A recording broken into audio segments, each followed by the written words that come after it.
Kejaksaan Negeri Tanjung Perak Surabaya menerima pelimpahan berkas tahap kedua dari Polrestabes Surabaya atas kasus dugaan tindak pidana korupsi primer Koperasi UPN Veteran dalam pemberian kredit oleh Bank Jatim pada tahun 2015 yang menyeret 3 tersangka. Ketiga tersangka adalah Yuliati Alisyamsiah, Sri Risno Jatiningsih dan Wiwik Indrawati yang merupakan mantan pengurus primer Koperasi UPN Veteran Jatim. Jemmy Sandra, Kasih Intelijen Kejaksaan Negeri Tanjung Perak mengatakan bahwa Koperasi Primkop UPN Veteran Jawa Timur pada tanggal 3 Agustus 2015 mengajukan pinjaman kepada Bank Jatim Syariah Cabang Pembantu Surabaya Utara dengan jenis pembiayaan modal kerja kepada anggota, dengan prinsip mudarabah wal murabahah sebesar 5 miliar rupiah.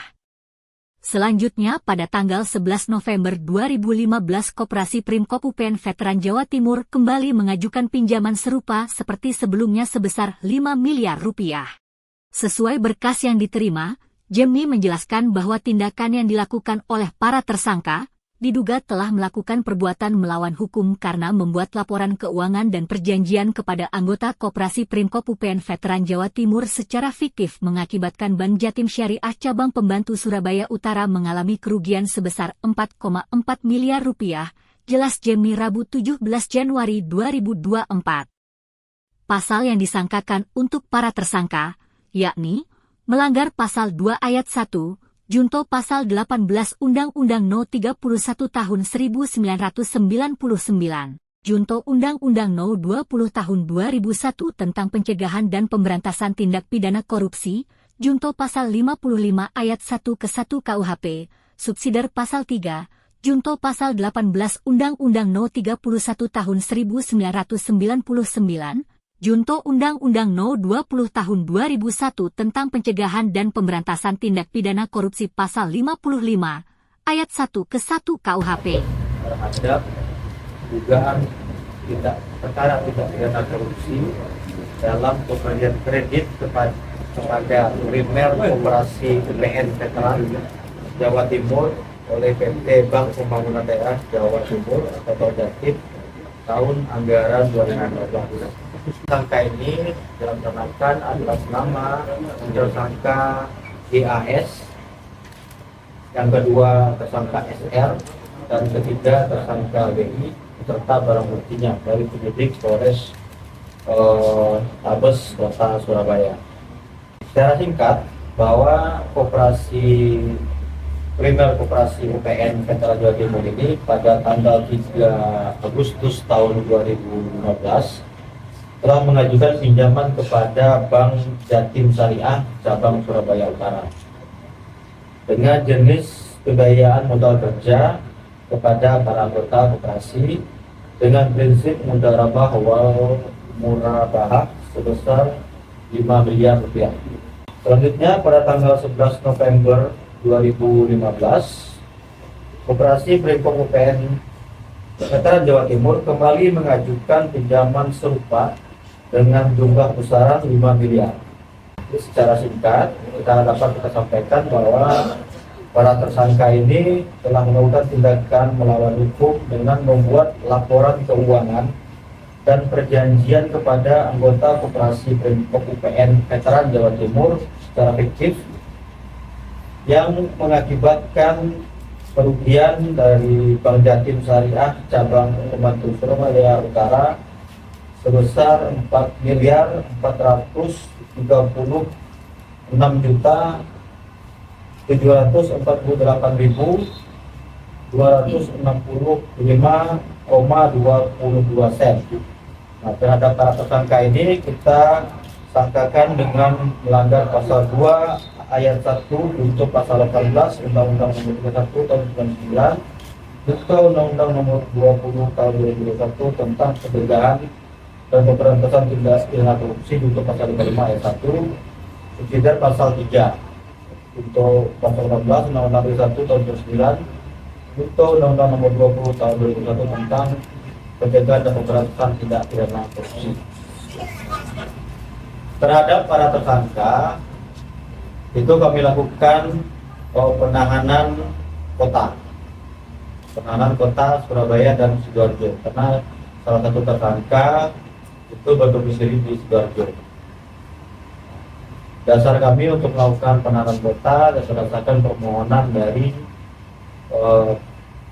pengacara dari para tersangka, dan mengingat juga faktor kesehatan dan umur para tersangka yang belum memungkinkan untuk ditahan di tahanan rutan. Didampingi LSM Maki Jatim, kuasa hukum para tersangka, Ahmad Suhairi menjelaskan bahwa hari ini berkas para tersangka sudah dilimpahkan ke Kejaksaan Tanjung Perak. Dari pasal-pasal yang disebut penyidik, kliennya diduga telah melakukan tindak pidana korupsi yang dianggap telah merugikan keuangan negara, karena meminjam uang kepada Bank Jatim Syariah pada tahun 2015. Kami sangat kecewa pada penyidik Polrestabes Surabaya yang telah mengeluarkan sprindik pada tahun 2019 karena tenor waktu belum habis dengan sistem mudarabah wal murabahah hingga tahun 2020, sesal Ahmad Suhairi. Namun, dirinya juga mengapresiasi tindakan humanis dari Kajari Tanjung Perak dan Kajati Jatim yang telah menetapkan status tahanan kota untuk ketiga kliennya. Saya Ahmad Suhairi, SHMH, dan juga rekan saya Nanda melakukan pendampingan dari tadi jam 11 dari Polrestabes Surabaya menuju ke Kejaksaan Negeri Tanjung Perak ini. Jadi pendampingan saya adalah karena pada hari ini klien kami berinisial Y, berinisial S, berinisial W itu dilimpahkan di tahap 2 kami, sehingga para tersangka ini klien kami dan barang buktinya pada hari ini diserahkan ke jaksa penuntut umum oleh penyidik Polrestabes Surabaya. Di mana klien kami itu disangka dengan beberapa pasal di situ, pasal 2 ayat 1 junto pasal 18, terus ada lagi subsidiarnya yaitu di pasal 3 junto pasal 18 juga junto pasal 55 ayat 1 ke 1 KUHP, di mana perbuatan klien kami itu disangka sama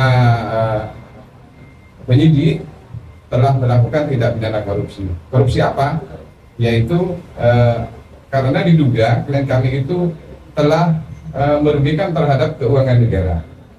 Apa keuangan negara di situ? Yang disangkakan adalah karena klien kami itu mengadakan pinjaman pada tahun 2015 ya kepada Bank Jatim Syariah. Jadi pinjaman itu dilakukan dengan tenor waktu selama, ini perlu dicatat ya, selama 5 tahun. Jadi berakhirnya pinjaman itu adalah di tahun 2020. Sungguh disayangkan dan sangat luar biasa ketika penyidik Polrestabes Surabaya itu telah mengeluarkan sprindik pada tahun 2019. Kenapa saya sayangkan di situ? Karena tenor waktu ini belum berakhir. Jadi waktu klien kami ini mengadakan perjanjian kredit dengan sistem mudharabah dan murabahah di Bank Syariah itu masih di bulan atau di tahun 2020. Kenapa ini kasus sudah diangkat? Karena limitnya belum nyampe seperti itu. Jadi klien kami itu melakukan kesalahan apa? Ini yang saya bingung sampai sekarang. Hingga saya sayangkan sampai terjadi seperti ini di tahap 2 kan. Oke lah, TV21 sama jaksa penuntut umum. Oke, karena apa? Dia juga berwenang tentang hal itu. Dan juga pada saat ini kami kuasa hukum dari para tersangka ini telah mengajukan untuk tidak dilakukan penahanan dalam hal kasus ini. Dan alhamdulillah sama Bapak Kajari Tanjung Perak permohonan kami itu diterima, namun tidak diterima 100% ya. Hanya diterima klien kami itu ditahan sejak hari ini sebagai tahanan kota. Dengan alasan apa beliau? Saya tanyakan tadi, dengan alasan kemanusiaan, di mana salah satu dari tersangka itu sudah lanjut usia, dan para tersangka ketiga-tiganya adalah telah mengidap beberapa penyakit yang memang demi kemanusiaan memang layak untuk tidak dilakukan penahanan hutan. Seperti Pinjaman itu sepengetahuan rektorat atau yayasan nggak? baik, pengajuan pinjaman itu harus ya dalam syarat itu harus ada rekomendasi dari rektorat. Oke. Di mana hal itu yang menjadi dasar untuk Bank Jatim melakukan pencairan. Ya, artinya rektorat ini tahu kan untuk proses pengkreditan ini dan pembayaran. Tahu, rektorat tahu. Jadi berkenaan dengan permasalahan di internal koperasi yang klien kami pimpin itu adalah koperasi yang memang bermasalah dari awal. Jadi sebelum terjadinya pinjaman di bulan di tahun 2015 itu memang koperasi ini sudah bermasalah. Artinya klien kami itu muat siborok yang begitu berbahaya sebetulnya. Namun dengan demikian tetap diambil alih oleh klien kami untuk tetap dipimpin supaya koperasi itu bisa sehat kembali. Tujuannya seperti itu. Namun sayangnya ternyata ketika klien kami itu berusaha seperti itu malah menjadi persoalan hukum yang sedang saat ini berjalan. Niat mengembalikan itu mulai dari tahap penyidikan di kepolisian. Klien kami ini sudah berupaya kepada penyidik meminta sekian kali dan berulang kali untuk mengembalikan dana itu dengan cara menagih, karena sekarang dana yang masih belum disetor di anggota itu masih lebih dari 7 miliar, sedangkan hutang klien kami ini kepada Bank Jatim hanya tersisa 3 miliar sekian, jadi masih surplus, masih lebih seperti itu. Namun sayangnya penyidik pada waktu itu untuk diminta bekerja sama tentang hal itu, penyidik tidak mau. Itu atas keterangan klien kami seperti itu. Jadi pengenaan kepada klien kami tentang pasal 2 ayat 1 Undang-Undang 3199 itu sebagaimana diubah dengan Undang-Undang 20 tahun 2021 itu adalah sangat tidak tepat dan sangat tidak benar. Karena apa? Upaya-upaya baik seperti pengajuan sampai dia berupaya untuk menyelamatkan koperasinya dengan akad. Koperasi itu sifatnya akan benteng loh ya. Jadi setiap kredit itu harus ada akadnya. Akad antara koperasi dengan pihak perbankan itulah akad keperdataan. Jadi upaya yang dilakukan klien kami membayar sampai sekarang tersisa dengan 7 miliar 5 itu ya. Sekarang hanya tersisa 3, sekian miliar. Itu merupakan niat baik yang luar biasa. Dan dananya masih ada di anggota-anggota. Pak, apakah ada keterlibatan rektor ini? Rektor? Untuk keterlibatan rektor sampai saat ini saya belum begitu tahu ya. Cuman kalau kredit itu harus dan mendasari adanya seperti rekomendasi, maka rektor perlu juga diperiksa dalam hal ini seperti itu.